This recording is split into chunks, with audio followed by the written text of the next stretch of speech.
अस्सलाम वालेकुम गाइस, मैं हूँ मादिहा खलील। सफ़र एहसास में आप सबको खुशामदीद। तो आइए शुरू करते हैं सफ़र एहसास।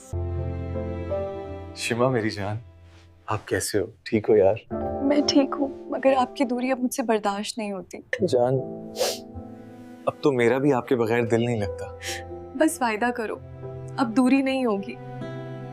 शिमा, अब मैं जब भी जाऊंगा आपको अपने साथ लेकर जाऊंगा, ठीक है? अब रो मत जान, वरना मुझे भी रोना आ जाएगा। अब अपना मूड ठीक करो, थोड़ा मुस्कुराते हुए मेरी तरफ देखो। मैं आपकी मुस्कुराहट के लिए भी तरस गया हूँ। शिमा, मैं वहां सिर्फ इसलिए जाता हूँ क्योंकि अम्मी अब्बू कहते हैं कि इंसाफ करो, बस उनको खुश करने के लिए जाता हूँ। फिर भी दिल को तकलीफ तो होती है नजीर। आराम से लेट जाओ शमा, ठंड लग जाएगी। सुकून से सो जाओ जान। मैं जा रहा हूँ दुआ की शादी पर। आप 2 दिन ऑफिस जाना, वो भी मास्क लगाकर और स्टाइलर पहनकर जाना, ठीक है? अब भी वैसे जाना जैसे शादी से पहले आती थी ऑफिस में। मैं तो आपको देखकर दीवाना हो गया था कि बेचारी पर्दा करती है। हाँ नादिर, ठीक है। हानिया, अब ये ना हो कि आप कहो अब नादैर भी मिल गया, इसको बाप बनाकर और दीवाना भी कर दिया।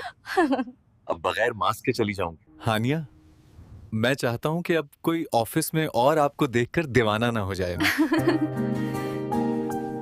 पापा। जी मेरा जगर का टुकड़ा।